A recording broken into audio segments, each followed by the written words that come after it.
Hey, everybody.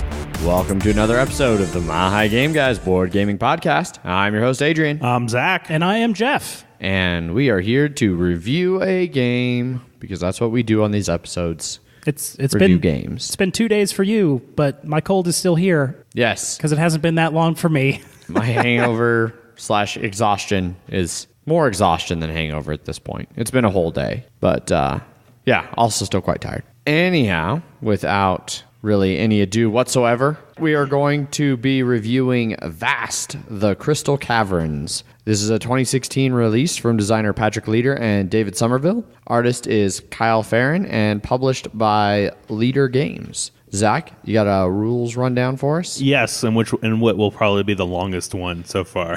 Correct. Because it's basically just 5 different games. So in Vast, you will become one of 5 different characters trying to complete their winning condition before anyone else. As the dragon, you're trying to wake up and escape the cave. By completing certain tasks, such as eating goblins and stealing treasure, you can move cubes off to your wakefulness track. Once you have reached 11 cubes, you can then wake up and then try and escape. As the knight, you are trying to kill the dragon. By completing quests and exploring, you can gain additional grit that will make you stronger and faster. If your strength matches or exceeds the dragon's armor, you can attempt to hit him. The goblins are trying to kill the knight. Your tribes can move through darkness and with the help of some monsters, gain strength and abilities. If your strength surpasses the knight's, you can attack her. You can attack her. That's a girl knight. It is. As the thief, you are trying to steal treasures and escape this cursed cave. You can grab treasures from dark spaces, steal from other players, loot vaults, and stash your captured goods while trying to stay hidden in the shadows. As the cave, you're trying to completely build your cave and then have it collapse, trapping everyone inside. You'll be spending omen tokens to place tiles and treasure tokens, enticing players to reveal more and more tiles. Once all tiles are placed, you'll begin the collapse, removing tiles from the game. The game ends when the dragon escapes, the knight kills the dragon, the goblin kills the knight, the thief steals 6 treasures and makes it back to the entrance, or the cave destroys 5 crystal tiles. Whoever does this first wins. And that's kind of the crux of Vast, is that it is a very, very asymmetrical game. I would say the most asymmetrical game. Yeah. Its main mechanic is asymmetry. Yes. All right, well, let's start this off with what our thoughts were going into it initially. Jeff, did you care to start?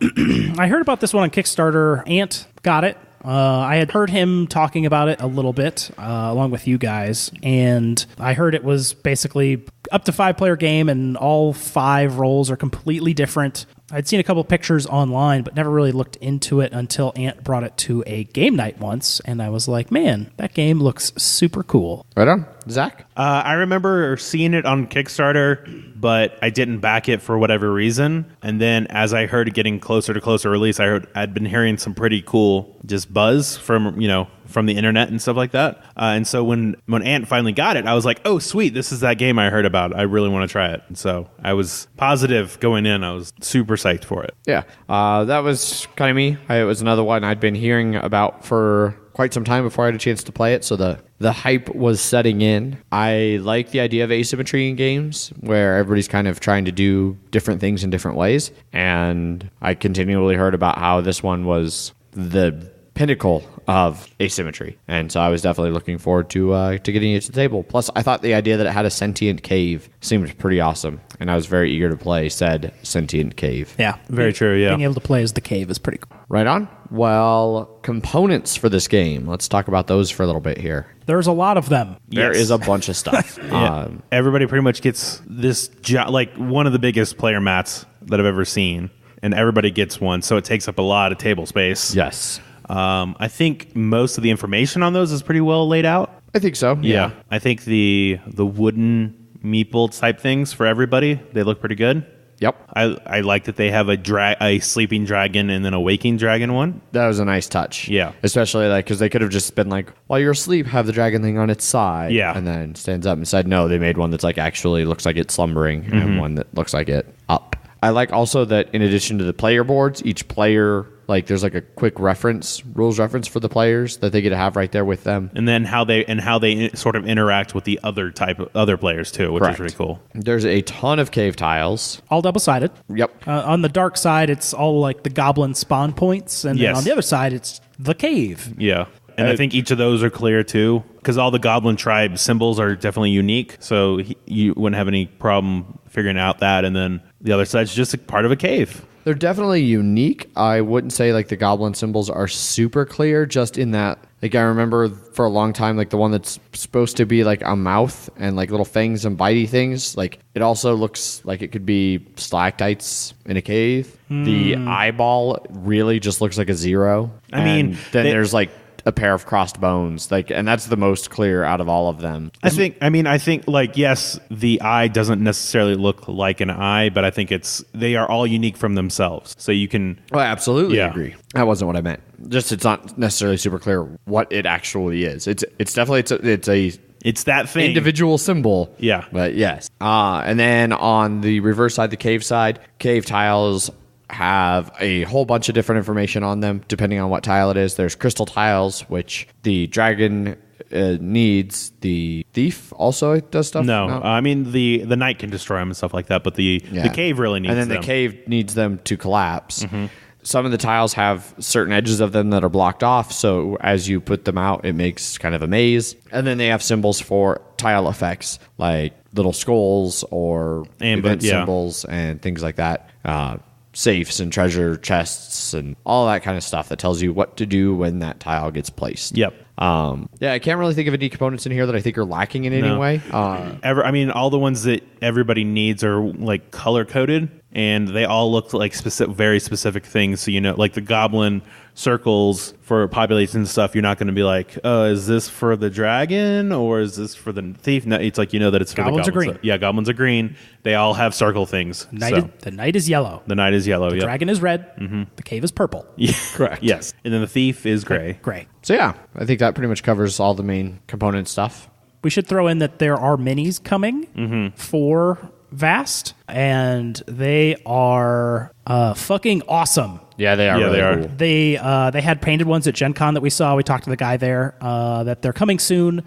Even the unpainted ones look really good. So much so that we were like, are the painted ones like the same thing? Yeah. But the detail they put into the minis for this mini expansion are really, really awesome. All the goblins have their little eye or the teeth or the crossbones underneath. The ladder has a bunch of just debris under it. It looks like a ladder. The dragon looks really awesome. All the minis look super cool. And then the minis will be in those nice bright colors unpainted as well. But if you want to paint them, they are totally paintable. So if anyone wants to get Vast, get that mini expand. It's not a bad idea. And there'll be more characters coming out too. Yeah. So there's like a unit ghoul and stuff. Yeah. Yep. All right. So one of the hardest things about this game, let's talk about the rules. It's a beast. It is a little bit of a pain to teach because you essentially have to teach as many players as you have. You're teaching that many different games. Yep. So you're potentially teaching 5 different games while you're trying to teach just one game, and it can be hard sometimes. I think like you could teach it just in general, but then everybody's gonna have their own specific questions still. So like even when you do a general overview of what everybody does, then you're gonna have to go around and like help each individual person understand a little bit more about what their characters, both their goal is, and then how they go about accomplishing that goal. And I definitely think that there's definitely like a variety of difficulty in terms, like the knight is definitely the easiest one to learn. Yes. So if you have someone, that it takes a while for them to get a game, maybe give them that. Whereas like the goblins or the cave tend to be the hardest to master. Yeah. So you could kind of point certain people at certain things. Yes. Depending on how many new people you have, like, if you have only one new person, like you said, you can just give them like the knight. That's a pretty easy one. But if you're sitting down with a table full of 5 new people, you'd be like, hey, you're new to this game. Good luck trying to figure out how to be the cave. Yeah. Good luck. And do it well. Yeah. Yeah. Guess you're not winning. Mm-hmm. Well, and then also one problem is that if you already played this game once, but you weren't like, and you played it as the knight and you weren't really paying attention, it's like, all right, well, here you can try out the goblins now, and you're like, I have no idea what to do with the goblins, and you basically have to teach that person the game again. Yeah, or more so like if they were the knight in the first place and they switched like the cave, which really don't interact, those two very much. Like at least, as the knight, you might be getting attacked by goblins, so you learn a little bit about how they play. Or same thing, like if you're the dragon being attacked by the knight, you learn a little bit about how he plays. But then if you're the dragon and you switch to playing like the thief, you're like, oh, this had no bearing on my previous play. Overall, I think that the the rules, as far as like the rule book itself, isn't bad. We definitely ran into some instances, even like every time it's sort of like Robinson Crusoe, where every time we played it, we'd be like, oh, we were playing this wrong, and we were playing this wrong. What was the most recent? Because Ant mentioned that happened. There was the one about, do you have to spend an encounter to cross an event tile that had already been flipped over before you went into it? Oh. Which it's only really addressed on the dragon's sheet, not on the knight's, which is sort of weird. Huh. And there was one other thing, too, I can't remember. Okay. But yeah, so there's a lot of little minor stuff, and especially, again, where unless you're really experienced with all of the roles, you might not catch that somebody's playing Doing something just a little bit wrong in their role. For that one, for me, it was when I was playing the dragon, when I was drawn, like, I got a little bit cocky. It's like, oh, I know how dragon plays. And when I was drawing up the cards that I get to play each round, I then just discarded the ones I used. I kept the ones I didn't use and just drew new ones instead of just shuffling everything up and drawing a completely new hand each time. Oh. About halfway through, I was like, oh, I sort of fucked it. It didn't really have that much of a... Honestly, it hurt me more because I used like the flames early on, and then I was like, oh, God, I really could use those flames right now. Yeah. There's a reason this game comes with like 5 double-sided, like huge errata, like hint sheets. Exactly. For each person. Yeah, definitely. Have any of you watched any rules videos for it? Were there any that did a particularly good job of? Don't remember if I did or not. When I watched it, I watched John Gets Games. He did an entire playthrough of it. Okay. So I thought that taught it pretty well from what I remember. But it's been a while since I've seen any sort of video on it. I had the first time I played as the dragon and had Ant teach me, and I caught on pretty quick. Yeah, dragon seemed to be pretty. Yeah, dragon's pretty simple too. Yeah. Right on. Well, from there, I guess we can move on to gameplay. Talk a little bit about that. I like how all of them play completely differently. Yes. So to start this off, let's talk about it real quickly. Okay. Zach, what roles have you played? I've played the knight, I've played the thief, and I've played the dragon. Okay. Jeff, what about you? Dragon and knight. All right. And I have been the cave and the goblins. So we have at least covered all of the 5 basic roles. Yes. And I think the thief only comes out in 5-player. Yes. Right? Correct. You basically cut a roll each time. And I think this game's pretty overwhelming at 4-player as well. I want to say that's 80%, say 4-player. Yeah, sounds about right. Yeah, because when we played with 4 players, it took us a little over 2 hours, maybe 2.5 hours. Yeah. But when I played with 5 players, it easily went 3 hours.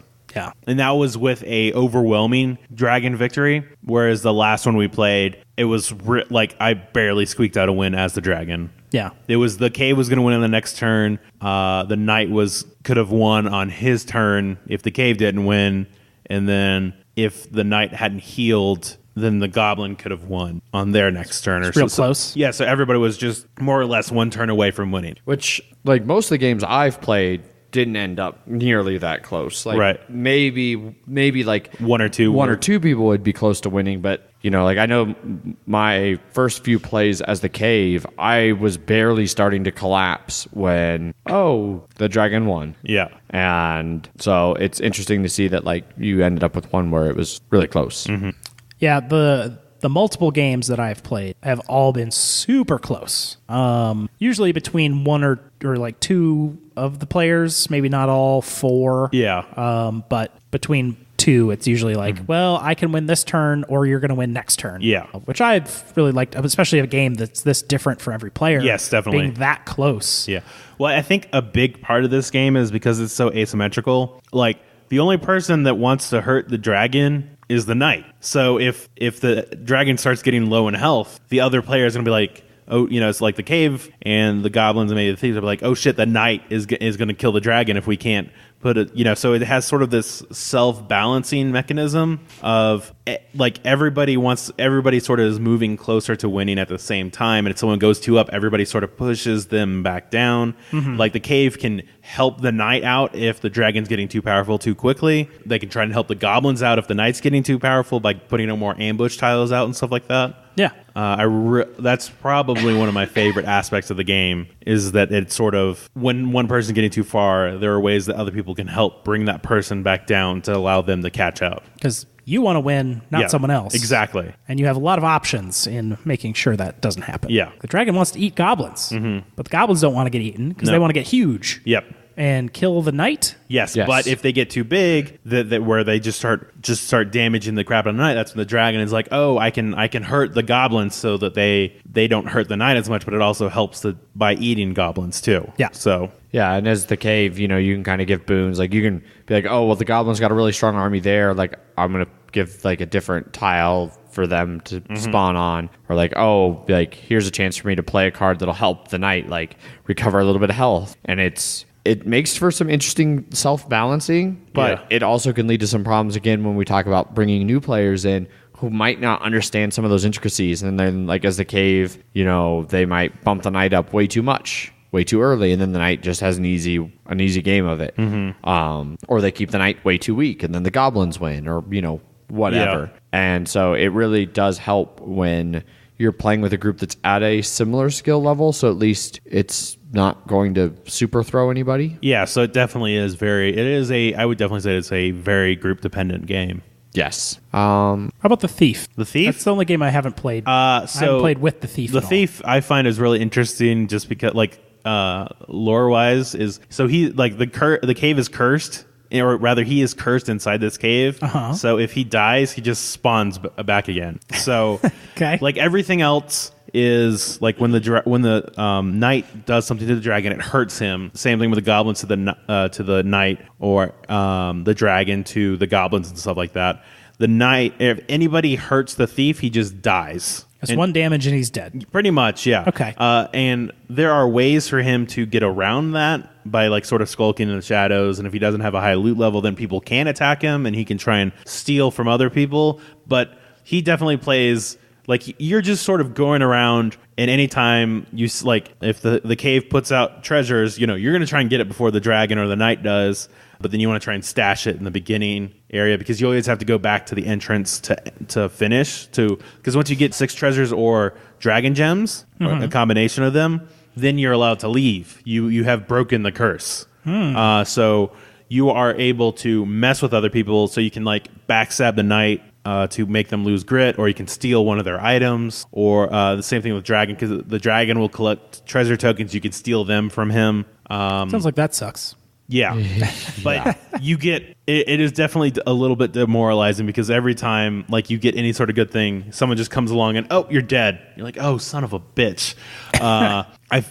It had been a while since I played it, but I feel like there was a part of like if you haven't stashed certain things, then you lose it. It like Dark Souls style or something like that. Got to bank it. Yeah, yeah. But that is also only in the 5-player version. Yes. Can you play it? Yeah. And that also introduces the vault tiles that you can try and pick the lock on. Gotcha. So because there's more players, it did add more tiles to make it a little bit harder for the cave. Oh, that makes sense. Yeah. Because the cave only needs to put out a certain amount of tiles, and then it can just start collapsing. Yeah. And, usually it's done through the knight just exploring, but the dragon can also just light fires everywhere. And just which one thing I do like is that whoever reveals the tile gets to choose the orientation of it. Yeah. Because late in the game, when I noticed that Julie was getting pretty close to being able to start collapse, I took a risk and spent 2 fire to basically light up all dark tiles around me. And luckily, they were able to match up to where she didn't have to add a single new tile to them. I just sort of closed off the area.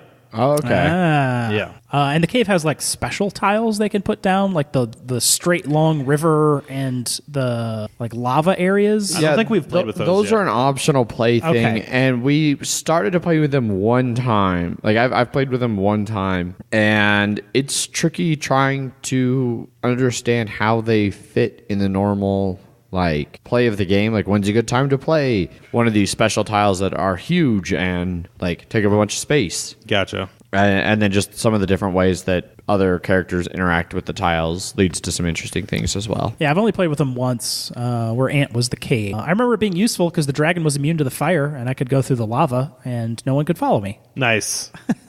But everyone sort of has their own special little thing, like getting the strategy down on the dragon's fire gems, because that gives you an extra icon to use your powers, because you have to match icons to use different stuff for the dragon. I think the equipment for the knight's pretty simple. You're just using grit to unlock it, right? Yeah. And that's one thing I do like too, is that you're very flexible and you don't have to spend it. You don't have to put the cubes down until you actually need it. So if you once you get, a higher amount of grit, you have like 6 or 7 cubes. It's very fluid in terms of like, I moved here and I did my encounter here. I still have some more time. Let me go check over there. So I'm gonna put some extra movement down, another perception. I have to break this gem. Let me put some strength down to be able to break it. And then protect yourself against goblins and stuff like that. So I really like that. You don't have to use them. You don't have to plan your turn out and then just follow whatever that says. It's very fluid in that regard. And I like how the goblins,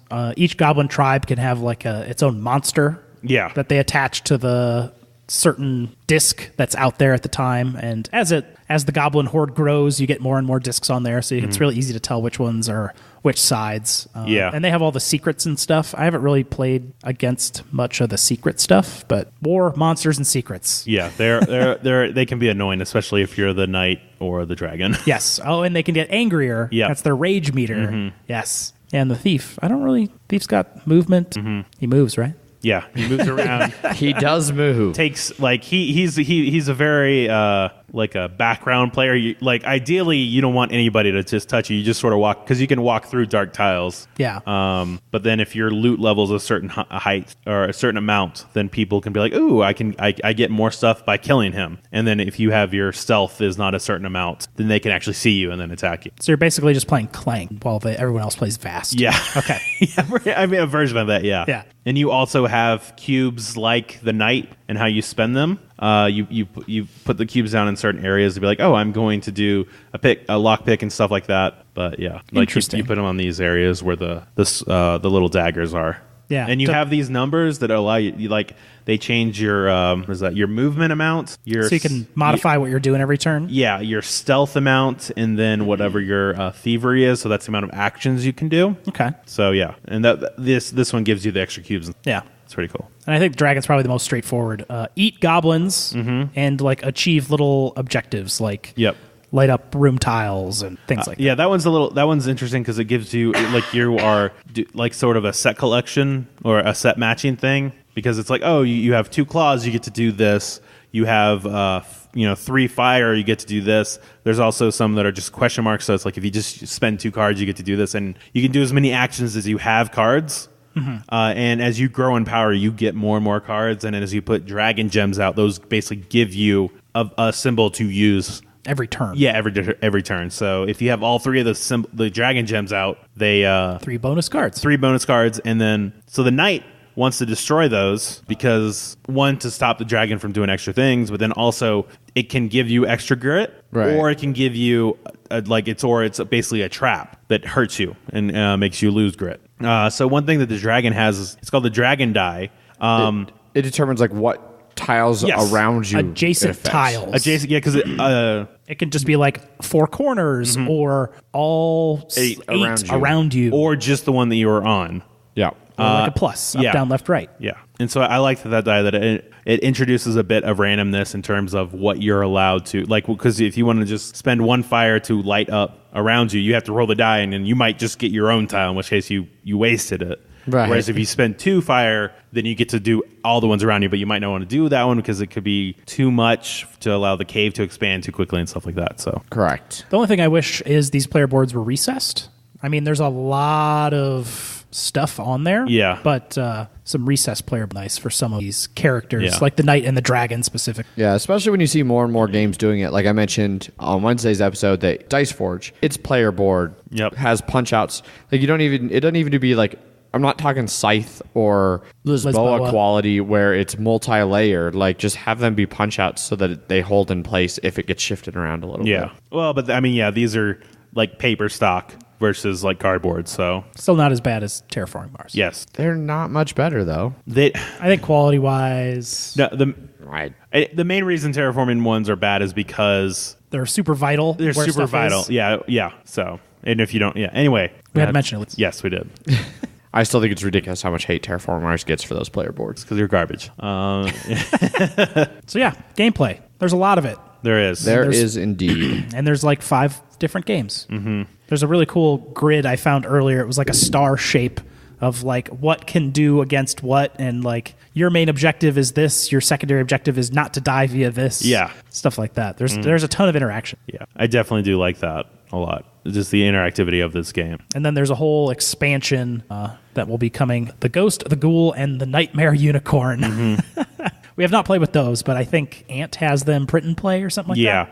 He hadn't sleeved them yet, so we didn't have a chance to try them out. Gotcha. Even though it has extra characters, I still think it's a max of 5. They just replace. So you got to pick and choose who's in it. Yes. And I don't know. Yeah, like I haven't really looked over what the expansion ones are. I don't know if like they have to replace certain ones. Mm-hmm. What player counts have you guys played at? 4. Just 4? Yep. Yeah, 4 for you? I've done at definitely 5, and then I think 4. Okay, I've only done 4 and 5 as well, so I don't really know how well it plays, because it can play... It can play solo. Yeah, so I don't know how it plays with that, or 2 players, or 3 players. Yeah. So. And they have different rules. I think even like if you're playing 2 players, you can play like the knight and the dragon and automate the cave. Yeah. And some stuff like that. And there's rules for a whole bunch of different variants like that inside the rule book, which is kind of cool. Gives you a bunch of different ways to kind of mix and match and play things. Did we talk about the art at all in the game? Not really. Okay. I like it.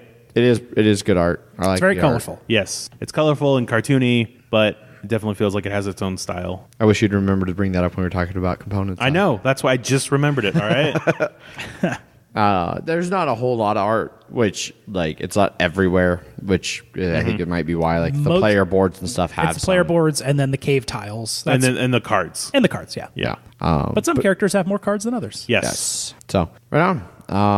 What did you think about the end game of this? Well, so I think that the end game is potentially interesting, potentially really kind of a foregone conclusion. Like I've seen it go kind of both ways. Like I've seen some games where the ending is at least between 1 or 2 players tight. Yeah.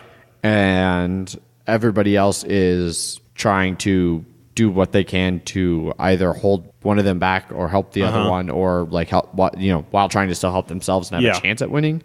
And then I've had some games where 2 or 3 turns before it ended, it was pretty much a foregone conclusion that like there's really not a lot we're going to be able to do to stop this. Some of that was situations where like the first time we played, we didn't realize the dragon had to awaken through a crystal. Yeah. So it's just like, oh, I've reached enough stuff to awake. Oh, I pop up, I'm right next to the exit, and I exit and I'm done. Yeah. Which is obviously not the way the game's meant to be played. Yes. So when on our most recent game, when I was the dragon, we had 2 crystal tiles that were right next to the entrance. But so I obviously I'd want to go there to pop out, but I was at 2 health or something like that, and Paul rightly knew, he's like, well, if I just hang out around here, I have to end my turn on a crystal tile.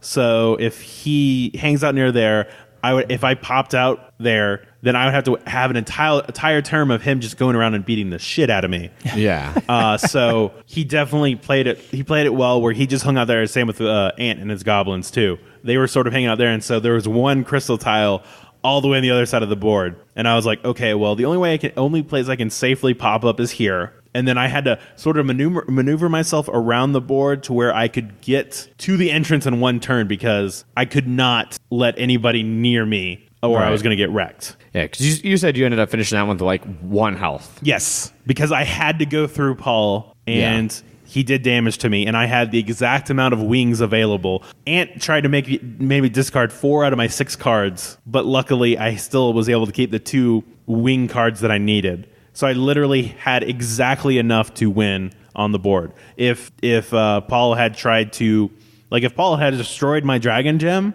I might not have been able to win, because I needed that one to be able to get the extra movement through there. Right. And you definitely feel it, because the dragon, when he's underground, he can just move wherever he wants. But once you pop up, you actually have to deal with the walls. Because I mean, when you spend a wing card to fly, you move 2 spaces in a straight line, or 1 space through a wall. So there's definitely, like, Julie did not make it easy for me to try and escape. And she even put down like some rubble to block my progress, and I had to circle around in order to find a passage that would allow me to move in 1 turn. all the way through. But yeah, so for me, you'd ask the end game. I think that in some of my plays, like I said, it's been both. I'm not sure what I think of it overall. I think that it can be pretty swingy, but a lot of that was learning games when we were still sussing out the rules, and so I almost have to discount those. Yeah. Especially because, like we mentioned, this is a game where every time we've played, it's been like, oh wait, that wasn't quite right. Oh wait, that wasn't quite right. Right. What character won in your plays? The dragon, and the knight. Okay. Jeff? Cave dragon, maybe cave twice, and I don't remember the other. I think every time I've played, it's been the dragon. But I know, like, Ant's played the cave twice. Like, he's played the cave twice and won. I know, I think I remember goblins. Somebody saying that the goblins have won and stuff like that. Yeah.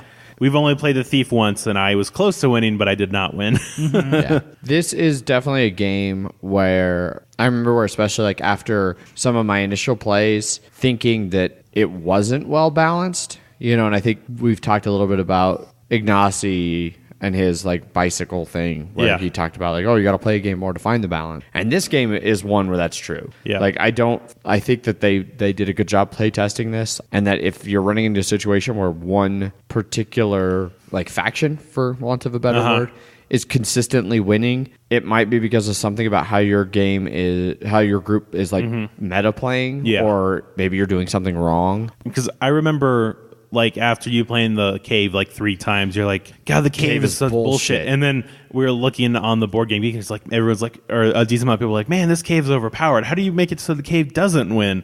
And we're like, what are we doing wrong? Right. And I remember one time where the dragon won handily, like you said, like 3 turns before they won. Everyone was like, well, the dragon's going to win. And I think a lot of that is, the knight wasn't. And I remember the knight didn't do that good of a job against the dragon. So it's a lot of times it feels like if you think that it's unbalanced, it's just because somebody wasn't doing that good of a job. Yeah. Because it is self-balancing that if you aren't stopping this person, they're just going to run amok. I would definitely agree. I'm taking a look here through the BGG forums to see, like, try and find some of because there were a bunch of posts about that. Looks like most of them must have fallen off that were complaining about, like, oh, this one is way too OP. Because I'm not really seeing much about that. The more people play the game. Yeah. I think that's what it is, yeah. Yep. Those people clearly didn't play the game. But I think the cave is the most interesting of the players. I agree. It's definitely the most unique of them, yeah. Yeah. Everything. Maybe goblins in a close second, but the cave is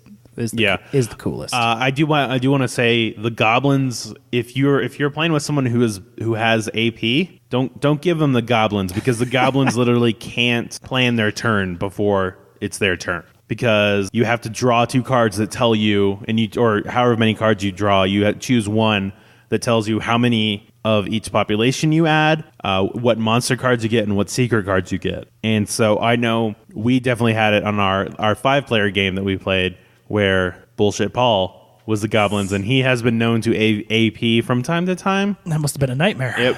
It wasn't great. Whereas it's not a good time. Ant played it this time, and Ant was fairly well of like, okay, well, I'm going to do this and this, and I'm doing this. All right, it's your turn. Yeah. So he played enough Blood Bowl, I'm sure, to realize, Quick strategy. Yeah. He'll take 45 seconds, and then he'll just do his turn. Yeah.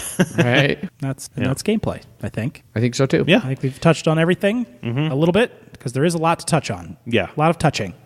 Of vast touching. Yep. Those, what I'm going to say, it's got those crystal caverns, man. Got any of that crystal? Yep. Right on. Well, that makes it time for final thoughts. Yeah. So I'll start. I think that this is a game where I want to like it, but I think Do you like the idea of it? I really like the idea of this game. I like the asymmetry. I think some of the roles and just the overview of how they play and what they're trying to accomplish all sounds very interesting. And I think that this is a game that in a different world I would really, really enjoy. That world being specific, and I'll tell you specifically what it is. Okay. You making weird faces, Zach. That world being a world where this was one of the only board games that I really had available, and I just played it a bunch. Like, I think that this is a game that rewards multiple playthrough. Exactly. Okay. Like I said, with the same group. Exactly. Yeah, and most of my plays were with the group when the group was learning, and so they were done with things that were wrong. We played wrong. We didn't handle things correctly, and so it inadvertently helped or hindered various roles and made the game feel off, which kind of then put a sour taste in my mouth. And then it didn't grab me enough, and I don't have enough time to put the amount of plays into the game that it would need to really shine. Like, I could see this being a great game. Like, if I had been into board games, back when I was in college, and I had like 3 or 4 other friends where we played this like once a week in the dorm rooms or something, Yeah. Like, I know Megan talked about when she was in college, they played Catan all the time. Like, this is a kind of game where if you're in college and you got a bunch of friends and you play, one game just a shit ton, this game would be a great one for that. Right. But I think for where I am now in my life and everything, like, I'm just not going to give it the kind of time that it needs to really shine. So for me, it ended up feeling kind of meh. Okay. I like the idea of it, but not enough to dedicate the time to really learning the intricacies of it. It's understandable. I really like this game. I'm a big fan of the asymmetrical stuff. Yeah. Which this is the game. Yeah. And asymmetry of the game. Yeah. And there will be some expansions that are adding even more asymmetrical characters, and those minis are amazing and everything like that. But I think the game plays too long. I wish it was shorter. I bet that it would get shorter with the right group and such. But like, gameplay-wise, it's sometimes hard to, sort of what Adrian was saying about, like, just don't have the time for the game. Yeah. I really like the game, but I'm not sure if I like the 2.5 to 3 hour part. Gotcha. I mean, it says 75 minutes. I have no idea where they got that number. But like, I've never played a game anywhere near that short.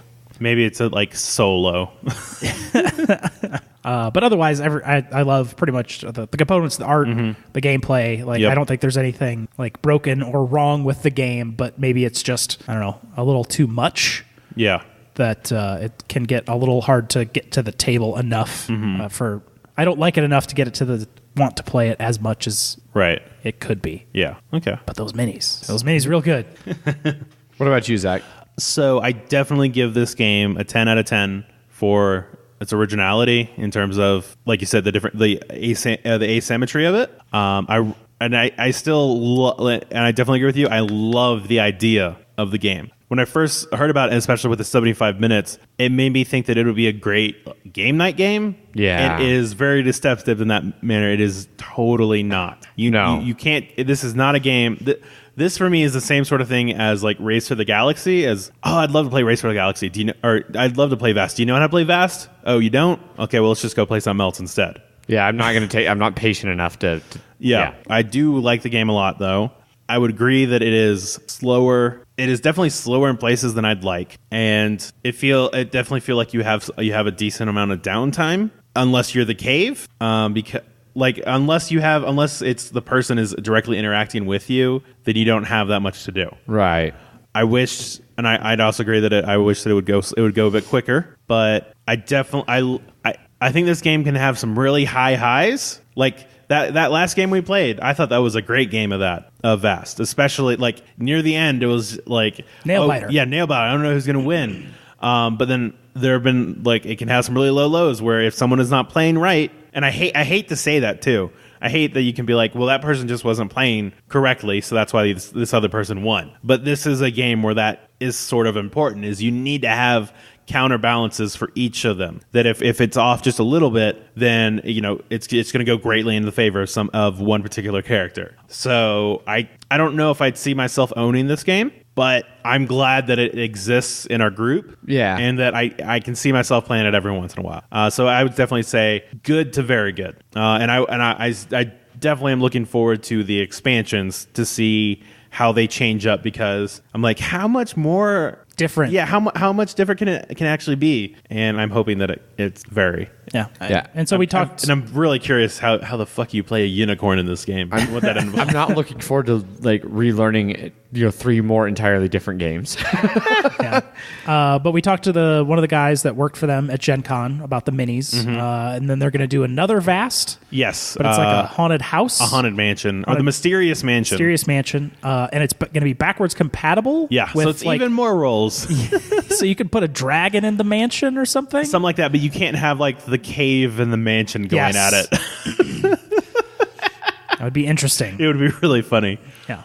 And I'm looking forward to that one too. And that's basically Vast 2. Yeah. Hopefully it'll decrease the time. Like I hope it's just a more polished version of this one. Yeah. Agreed. So we had a bunch of feedback for this one. All right, over on Twitter, we tweeted out that we were recording As is tradition, and threw up a link to our BGG thread. Of Dyson Men got a hold of us, and they said their thoughts on it. Pain in the ass to teach. Also prone to, quote, this player won because you didn't do your job, end quote. Yep. Nothing incorrect so far.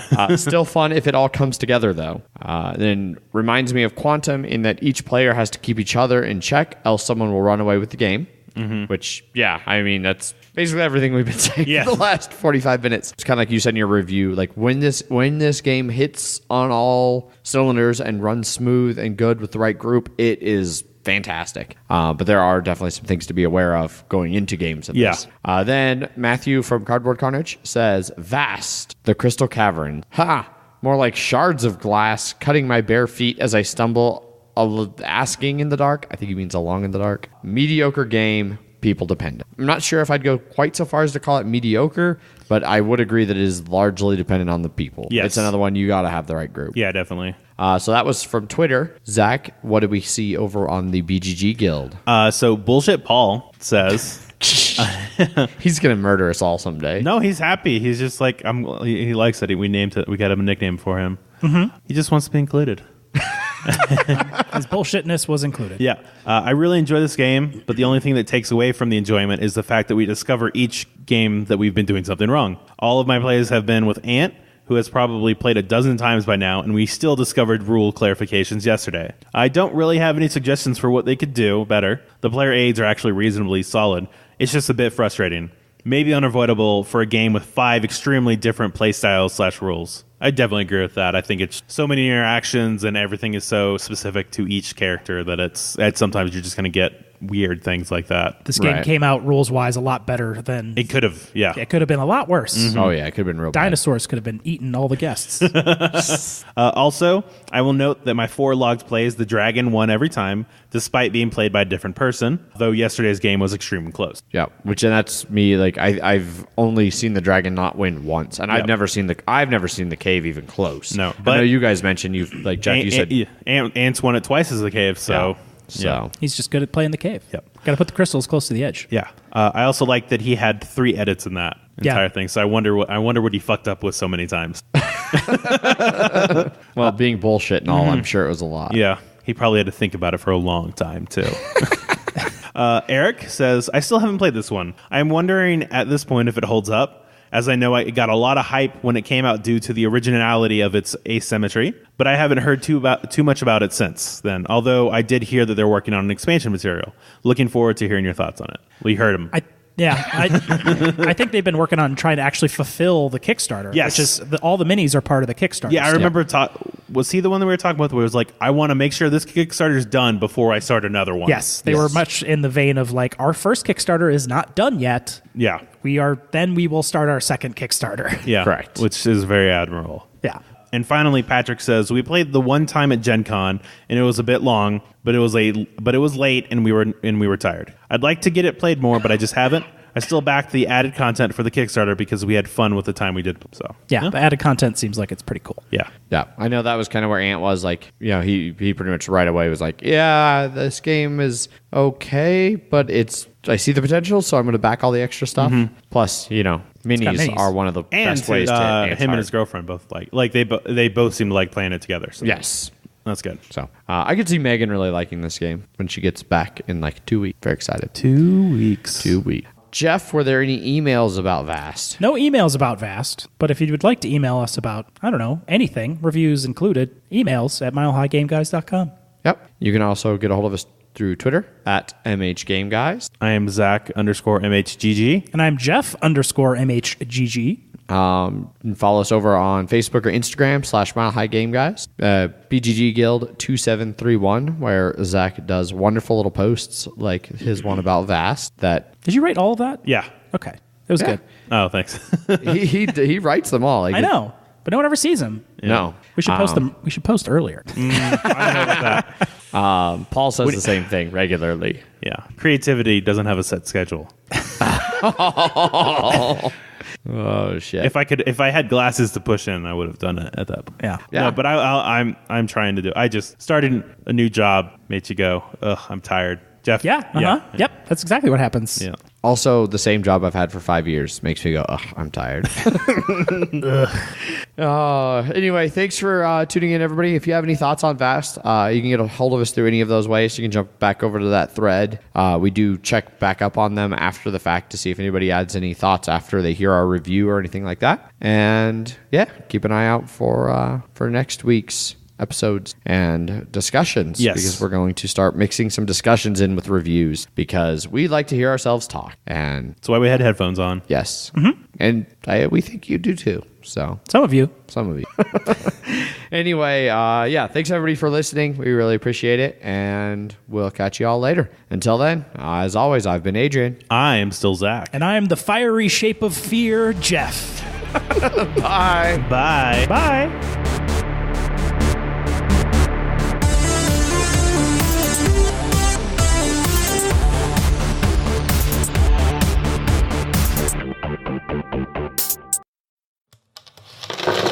Punchboard Media, where we all Bring something to the table. pull up a chair At punchboardmedia.com.